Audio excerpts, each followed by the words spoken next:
नाजरीन अस्सलाम वालेकुम। ज़ेड न्यूज़ के खबरनामे में मैं सलमान खान आपका इस्तकबाल करता हूँ। तफसीली खबरों से पहले सुर्खियों पर नज़र डालते हैं। सुर्खियों के पेश करदा है।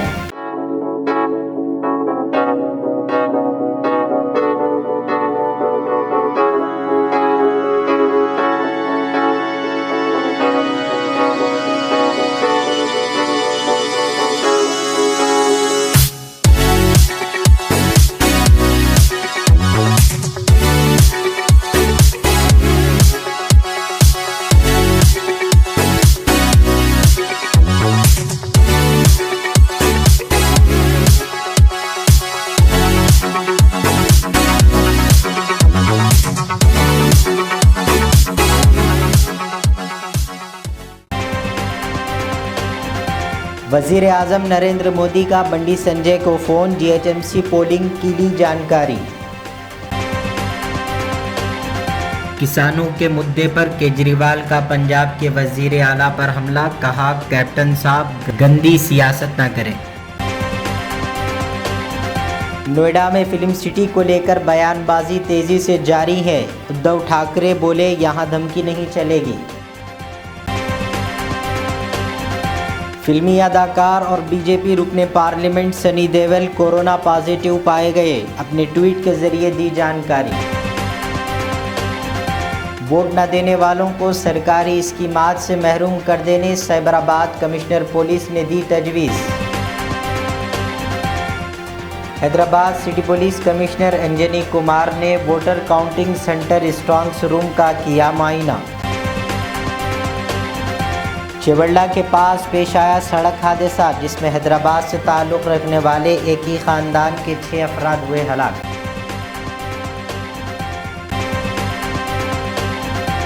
अब खबर है तफसील से। वज़ीर आज़म नरेंद्र मोदी ने तेलंगाना के बीजेपी के सदर बंडी संजय कुमार को फ़ोन किया। बंडी संजय ने बताया कि वज़ीर आज़म ने हैदराबाद में जीएचएमसी इंतखाबात के बारे में दरियाफ्त किया। बंडी संजय ने कहा कि पीएम मोदी ने जीएचएमसी इंतखाबात में बीजेपी कारकुनों की मेहनत की तारीफ़ की। बंडी संजय ने बताया कि पीएम मोदी ने मुझसे टीआरएस पार्टी की जानिब से रकूमात की तकसीम और बीजेपी कारकुनों को हिरासा करने के बारे में पूछा और कहा कि बीजेपी कारकुनों ने बहादुरी से टीआरएस पार्टी के कायदीन का मुकाबला किया। पीएम मोदी ने बंडी संजय को जीएचएमसी इंतखाबात में बेहतर कारकर्दगी पर मुबारकबाद दी।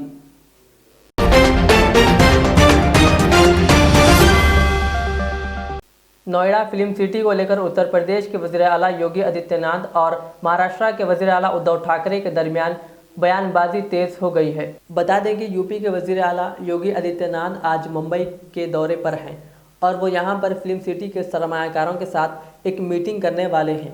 हालांकि महाराष्ट्र के वज़ीर आला उद्धव ठाकरे ने इस मीटिंग को लेकर एतराज़ जताया है। उन्होंने कहा कि मुसाबिका आराई होना अच्छी बात है, लेकिन चीख कर धमकी देकर कोई यहाँ की सनत को लेकर जाना चाहेगा तो वो मैं होने नहीं दूंगा। Indian merchant of chamber of commerce में बात करते हुए वज़ीर आला उद्धव ठाकरे ने कहा कि महाराष्ट्र आज भी सनतकारों की पहली पसंद है। हुकूमत की कोशिश रहती है कि रियासत में आने वाली हर सनत को हर तरह की सहूलत दी जाए। उन्होंने कहा कि रियासत की कोई भी सनत बाहर नहीं जाएगी, बल्कि दीगर रियासतों के सनतकार भी महाराष्ट्र में सनत लगाने के लिए आएंगे। उन्होंने कहा कि सभी रियासतें अपने यहाँ सनत को फ़रोग़ देने का काम कर रही है। मेरा मानना है कि मुसाबिका आराई अच्छी बात है, लेकिन धमका कर किसी को भी यहाँ से कोई भी सनत को लेकर जाने नहीं दिया जाएगा। उन्होंने कहा कि सनत को मैं यहाँ से जाने नहीं दूंगा। उद्धव ठाकरे ने इस मौके पर योगी आदित्यनाथ का नाम लिए बगैर कहा कि दम है तो यहाँ के सनत को बाहर लेकर जाएं।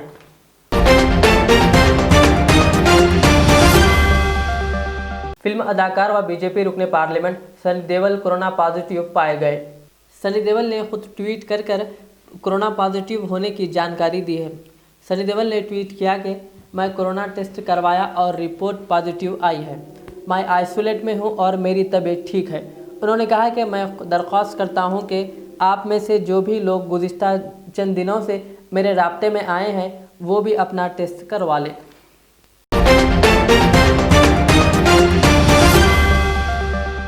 दिल्ली के वज़ीर आला अरविंद केजरीवाल ने बुध के रोज़ दावा किया है कि बीजेपी की ज़ेर क़यादत मरकज़ी हुकूमत ने ज़राई क़वानीन के ख़िलाफ़ एहतजाज करने वाले किसानों के लिए स्टेडियमों को आर्जी जेलों के तौर पर इस्तेमाल करने की इजाज़त न देने पर इनसे नाराज़ है।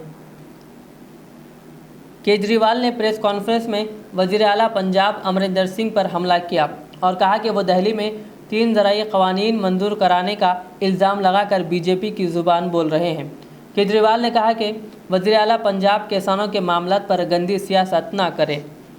केजरीवाल ने मरकज़ से अपील की कि वो फौरी तौर पर किसानों के तमाम मुतालबात को पूरा करे और उनकी फसलों के लिए कम से कम सपोर्ट कीमत की ज़मानत दे। सत श्री अकाल। आज पूरा देश देख रहा है, हमारे देश का किसान कड़ी ठंड में रात को आसमान के नीचे खुली सड़क पे सो रहा है। ये सोच के सारी रात नींद नहीं आती। आज कोई भी देशभक्त ये देख के चैन की नींद नहीं सो सकता।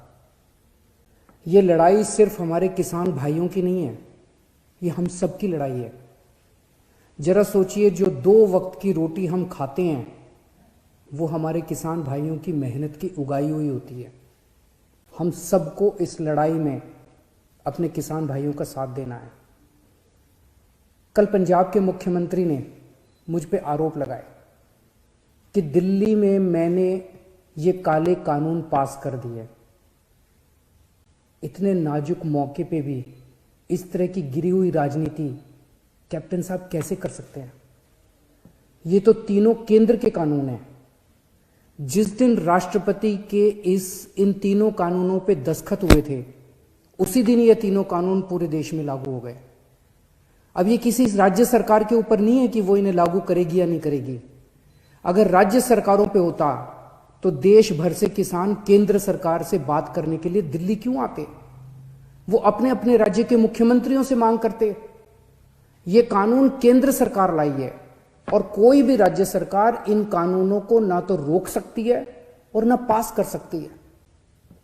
अब सवाल ये है कि जब कैप्टन साहब को ये बात पता है तो फिर उन्होंने मुझ पर ये झूठे आरोप क्यों लगाए? इसका एक बहुत बड़ा कारण है। जब से हमने दिल्ली के 9 स्टेडियम को जेल बनाने से रोका है, तब से केंद्र की भाजपा सरकार मुझसे बहुत ज्यादा नाराज है। केंद्र सरकार का पूरा प्लान था कि जब किसान दिल्ली आएंगे तो उन्हें इन 9 स्टेडियम में डाल देंगे। हमने स्टेडियम को जेल बनाने की इजाजत नहीं दी, तो वो लोग अब मुझसे बहुत नाराज हैं। मुझे पता है कि स्टेडियम को जेल बनाने के लिए मुझ पे कितना दबाव आया था, किस किस का फोन नहीं आया। लेकिन जिंदगी में कुछ ऐसे मौके आते हैं जब आप अपने जमीर की सुनते हो, नतीजे की परवाह नहीं करते। कैप्टन साहब, क्या इन्हीं लोगों का आप पे दबाव है जो आप मुझ पे झूठे आरोप लगा रहे हो, मुझे गालियां दे रहे हो, बीजेपी की बोली बोल रहे हो, बीजेपी के साथ ये दोस्ती निभा रहे हो, या कोई दबाव है क्योंकि आपके परिवार पे ईडी के केस चल रहे हैं आजकल और ईडी के नोटिस भी आ रहे हैं आजकल। कैप्टन साहब के पास ये बिल रोकने के कई मौके आए। पंजाब के लोग पूछ रहे हैं कि तब कैप्टन साहब ने इन बिलों को क्यों नहीं रोका। आज से 1.5 साल पहले 2019 में केंद्र सरकार ने ये तीनों काले कानून बनाने के लिए एक कमेटी बनाई थी। उस कमेटी में पता है कौन था? उस कमेटी में कैप्टन साहब थे। कैप्टन साहब, पंजाब के लोग आपसे पूछ रहे हैं कि आपने उस कमेटी में इन काले कानूनों को क्यों नहीं रोका? आपने कमेटी में एक बार भी इन काले कानूनों का विरोध क्यों नहीं किया? आपने बाहर आके लोगों को क्यों नहीं बताया कि केंद्र सरकार इतने खतरनाक कानून बनाने जा रही है? कैप्टन साहब, आपके पास 1 नहीं, 2 नहीं, 3 नहीं, इतने मौके आए जब आप इन बिलों को रोक सकते थे। आज पंजाब का किसान आपसे पूछ रहा है कि आपने ये बिल क्यों नहीं रोके। आज दिल्ली की सरहद पे पंजाब का किसान है और देश की सरहद पे उसी किसान का बेटा पंजाब का जवान है। अभी कुछ दिन पहले पंजाब के एक किसान सरदार कुलवंत सिंह जी दिल्ली की सरहद पे बैठे हुए थे और खबर आई कि उनका 22 साल का जवान बेटा सुखबीर सिंह बॉर्डर पे देश के लिए शहीद हो गया। इस सब के बीच जब कुछ लोग आए दिन किसानों को आतंकवादी बुलाते हैं, देशद्रोही कहते हैं, तो मैं सोचता हूं कि बॉर्डर पर उन जवानों पर क्या बीतती होगी जिनके किसान मां बाप को आतंकवादी कहा जा रहा है। आज हम सबको तय करना होगा कि हम देश के किसानों के साथ हैं या उन्हें आतंकवादी कहने वालों के साथ हैं। मेरी सभी देशवासियों से अपील है कि हर देशभक्त किसानों का साथ दे। मेरी सभी आम आदमी पार्टी के लोगों से अपील है, कोई राजनीति नहीं करनी, सभी पार्टियों के लोगों के साथ मिलके भारतीय बनके किसानों की सेवा करनी है। राजनीति करने को पूरी जिंदगी पड़ी है, अभी बस सेवादार बनके सेवा करो। हमें इस इनकलाब का ना राजनीतिकरण करना है और ना इस इनकलाब का राजनीतिकरण होने देना है। मेरी केंद्र सरकार से अपील है कि किसानों को सभी मांगे किसानों की तुरंत मानी जाए। चिवल्ला के पास पेश आया एक खौफनाक सड़क हादसा जिसमें हैदराबाद से ताल्लुक़ रखने वाले एक ही ख़ानदान के 6 अफराद हलाक हो गए। तफसीलात के मुताबिक बोरवेल डालने वाली लारी से इनोवा के टकराने से यह हादसा पेश आया। हादसे के शिकार अफराद का ताल्लुक़ हैदराबाद के हल्का बहादुरपुरा ताड़बंद से बताया गया है। చేవెళ్ళకి వెళ్తే హైదరాబాద్ పోవడానికి బయలుదేరిన ఇటు మల్కాపూర్ గేట్ ఇటు కందాడ గేట్ మధ్యలో వీళ్ళు తాడపల్లి నుంచి బయలుదేరినట్ట 5 గంటలకు మధ్య మార్గం వచ్చిన తర్వాత కుర్మిక్కలు మందుకు వెళ్తారు తాడపల్లి నుంచి మధ్యలో వచ్చి బోర్వెల్ బండికి కలిగింది అలా 5 మంది చనిపోయారు, 3 ఎంజూర్ ఉన్నారు, ఒక్కరు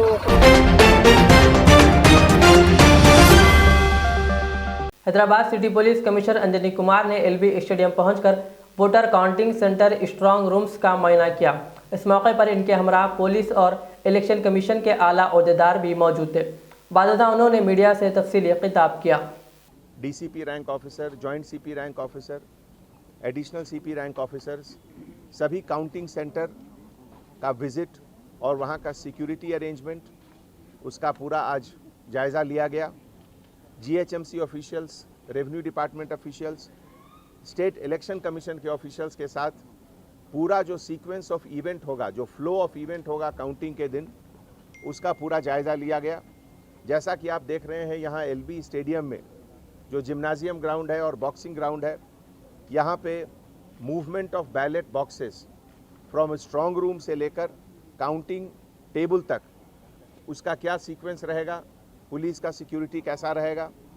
जो बीच में वायर मेस किया गया है, लगभग 8 फीट ऊंचा wire mess, entry for polling official, polling agent, सब अलग अलग शुरू से ही उसकी तैयारी रहेगी। और इसी तरीके से हर जगह, हर सेंटर में 15 सेंटर्स में 3 टियर सिक्योरिटी, 3 टियर सिक्योरिटी में सबसे इनर मोस्ट लेयर टीएसएसपी के तरफ से रहेगा। उसके बाद जो मिडिल लेवल है वो सिटी आर्म रिजर्व के तरफ से है और जो आउटर लेयर है वो सिविल पुलिस के तरफ से है। हर एक 15 सेंटर पे जो नोडल ऑफिसर हैं, assistant commissioner of police rank officer, जो 24 आवर्स रहेंगे, जिनके प्रेजेंस में कल रात में इलेक्शन कमीशन के तरफ से जो सीलिंग प्रोसेस हुआ वीडियो रिकॉर्डिंग के तहत, और हर जगह ये अंतिम प्रोसेस तक एसीपी साथ रहेंगे। इसी के तरीके से हर 2 या 3 काउंटिंग सेंटर के ऊपर एक एडिशनल डीसीपी रैंक के ऑफिसर रहेंगे। पब्लिक के कन्वीनियंस के लिए और law and order point of view के लिए हर सेंटर में 200 मीटर का रेडियस वहाँ पे प्रोहिबिटरी ऑर्डर्स इशूड है। इसका मतलब कि उसके अंदर 4 या उससे ज़्यादा प्राइवेट लोग के आने की इजाज़त नहीं है, गैदरिंग की इजाज़त नहीं है। इलेक्शन एजेंट के अलावा और कोई अंदर नहीं आ सकते हैं और जो पोलिंग स्टाफ हैं वो तो रहेंगे ही अंदर। इसी के मुताबिक रिजल्ट के बाद, रिजल्ट अनाउंसमेंट के बाद 48 आवर्स कोई प्रोसेशन, रैली, विक्ट्री प्रोसेशन, इसकी इजाज़त नहीं दी गई है। तो सबसे पहले तो मैं सभी पॉलिटिकल पार्टीज़, पॉलिटिकल लीडर्स को सिटी पुलिस के तरफ से शुक्रिया अदा करना चाहता हूं कि कल के पोलिंग में उनके कोऑपरेशन से, उनके तालमेल से सब कुछ अच्छा से गया और इसी तरीके से काउंटिंग भी अच्छा से जाना चाहिए। और हमारे तरफ से एक रिक्वेस्ट है कि जो भी विक्ट्री प्रोसेशन, विक्ट्री रैली अगर बना रहे हैं, प्लान कर रहे हैं, तो 48 आवर्स के बाद का प्लान करें। Thank you.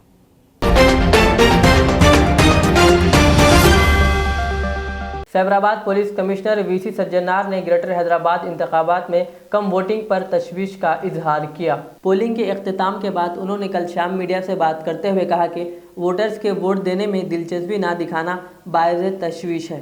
इलेक्शन कमीशन को वोट के हक पर मजीद आगाही पैदा हासिल करने की ज़रूरत है।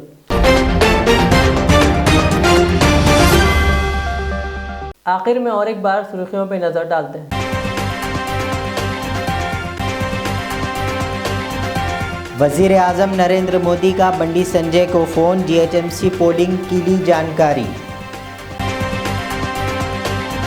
किसानों के मुद्दे पर केजरीवाल का पंजाब के वज़ीर आला पर हमला, कहा कैप्टन साहब गंदी सियासत न करें। नोएडा में फिल्म सिटी को लेकर बयानबाजी तेज़ी से जारी है। उद्धव ठाकरे बोले यहाँ धमकी नहीं चलेगी। फिल्मी अदाकार और बीजेपी रुकने parliament Sunny Deol corona positive पाए गए, अपने ट्वीट के जरिए दी जानकारी। वोट न देने वालों को सरकारी स्कीमात से महरूम कर देने सैबराबाद कमिश्नर पुलिस ने दी तजवीज़। Hyderabad city police commissioner Anjani Kumar ने voter counting centre strong room का किया मुआयना। चेवल्ला के पास पेश आया सड़क हादसा, जिसमें हैदराबाद से ताल्लुक़ रखने वाले एक ही ख़ानदान के 6 अफराद हुए हलाक।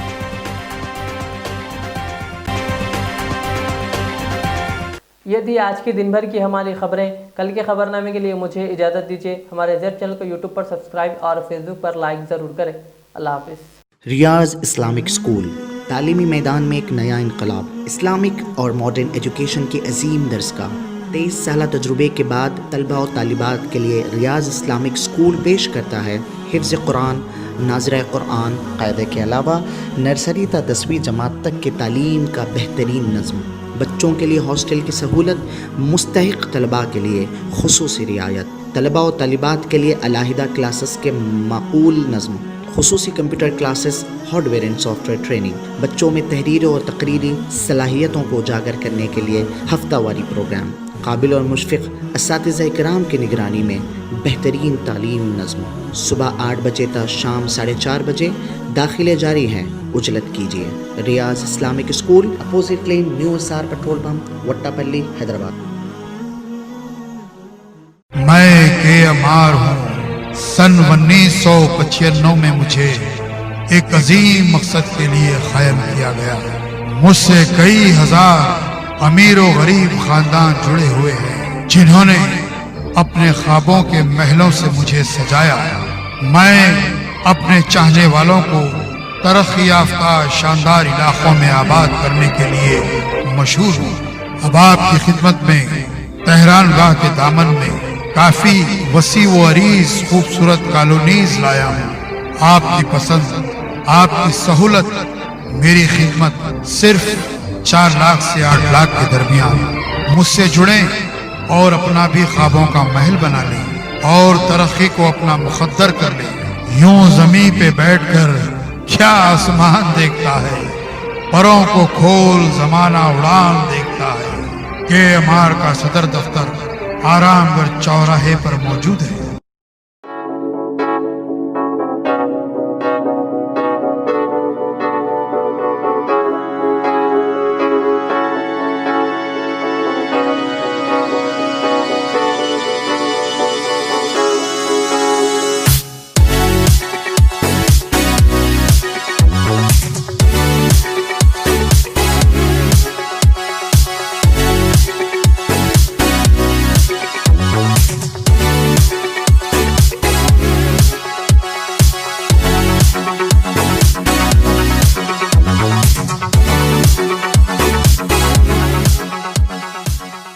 अल रियाज टूर्स एंड ट्रैवल्स नज़द Riyaz health care clinic, Mustafa Nagar, Falaknuma, Hyderabad. Air ticketing international और domestic, visa endorsement, immigration, passport दाखिल करने में ताउन। विजिट वीजा और उम्रा वीजा के लिए हमसे रब्त करें।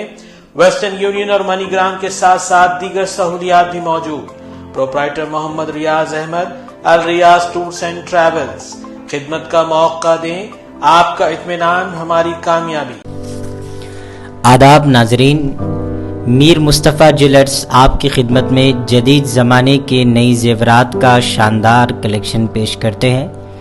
नेकलेस, रानीहार, चूड़ियाँ वगैरह का शानदार कलेक्शन 916 हॉलमार्क के साथ मीर मुस्तफ़ा ज्वेलर्स, रूबरू कदीम ACP ऑफिस, जबीरपुरा, हैदराबाद। हमसे ज़रूर राब्ता करें। 040551888123।